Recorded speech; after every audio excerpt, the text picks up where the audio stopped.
Hi friends, ಎಲ್ಲರಿಗೂ ನಮಸ್ಕಾರ. ಇವತ್ತು ನಾನು ತೋರಿಸ್ಕೊಡ್ತಾ ಇದ್ದೀನಿ ಚಿಕನ್ ಫ್ರೈ ಯಾವ ಥರ ಮಾಡೋದು ಅಂತ. ಅದೇ ಥರ ನೀವು ಕೂಡ ಫಾಲೋ ಮಾಡ್ಕೊಳ್ಳಿ ಅಂತ ಹೇಳ್ತಾ, ಹಾಗೆ ನನ್ನ ಚಾನಲ್ನ ಇನ್ನೂ ಯಾರು ಸಬ್ಸ್ಕ್ರೈಬ್ ಮಾಡಿಲ್ವೋ ದಯವಿಟ್ಟು ಹೋಗಿ ಲೈಕ್ ಆ್ಯಂಡ್ ಸಬ್ಸ್ಕ್ರೈಬ್ ಮಾಡಿ ಅಂತ ಹೇಳ್ತಾ, ಬನ್ನಿ ಹಾಗಾದರೆ ಏನಕ್ಕೆ ತಡ ಚಿಕನ್ ಫ್ರೈ ಯಾವ ಥರ ಮಾಡೋದು ಅಂತ ಹೇಳ್ಕೊಡ್ತೀನಿ.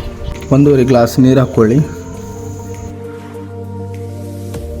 250 ಗ್ರಾಮ್ ಚಿಕನ್, ಅರ್ಧ ಟೀ ಸ್ಪೂನ್ ಅರಿಶಿಣ ಪುಡಿ. ಚಿಕನ್ ನೀಟಾಗಿ ಕುದೀಲಿ. ಇದಕ್ಕೆ ಏನೇನು ಬೇಕು ಅಂತ ನಾವು ರೆಡಿ ಮಾಡ್ಕೊಳ್ಳೋಣ. ಅರ್ಧ ಸ್ಪೂನಷ್ಟು ಆಯಿಲ್ ಹಾಕ್ಕೊಳ್ಳಿ.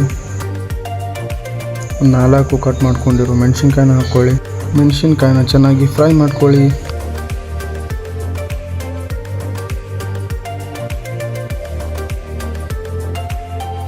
ಕಟ್ ಮಾಡಿ ಇಟ್ಕೊಂಡಿರೋ ಈರುಳ್ಳಿನ ಹಾಕ್ಕೊಳ್ಳಿ.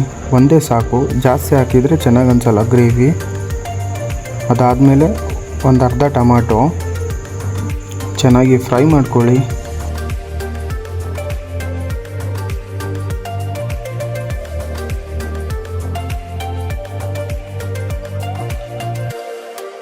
ಒಂದು ಅರ್ಧ ಸ್ಪೂನಷ್ಟು ಜಿಂಜರ್ ಗಾರ್ಲಿಕ್ ಪೇಸ್ಟ್ನ ಹಾಕ್ಕೊಳ್ಳಿ.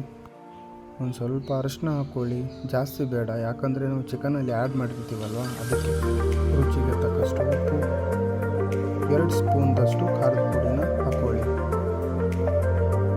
ಚೆನ್ನಾಗಿ ಮಿಕ್ಸಿಂಗ್ ಮಾಡ್ಕೊಳ್ಳಿ. ಆವಾಗಲೇ ನಾವು ಚಿಕನ್ ಕುದೀಲಿಕ್ಕೆ ಬಿಟ್ಟಿದ್ವಲ್ಲ, ಇದನ್ನು ಅದರಲ್ಲಿ ಆ್ಯಡ್ ಮಾಡ್ಕೊಳ್ಳೋಣ. ಚೆನ್ನಾಗಿ ಫ್ರೈ ಮಾಡ್ಕೊಳ್ಳಿ. ಚೆನ್ನಾಗಿ ಗ್ರೇವಿ ಬರೋ ತನಕ ನಾವು ಫ್ರೈ ಮಾಡ್ಕೊಳ್ಳೋಣ. ನೋಡಿ ಫ್ರೆಂಡ್ಸ್, ನಾವು ಮಾಡಿದಂಥ ಚಿಕನ್ ಫ್ರೈ ರೆಡಿ ಆಗಿದೆ. ನೋಡಿ ಯಾವ ಥರ ಕಾಣ್ತಾ ಇದೆ ಅಂತ. ಇದೇ ರೀತಿ ನೀವು ಕೂಡ ಟ್ರೈ ಮಾಡಿ, ಹೇಗಿದೆ ಅಂತ ಒಂದು ಕಮೆಂಟ್ ಮಾಡಿ ಅಂತ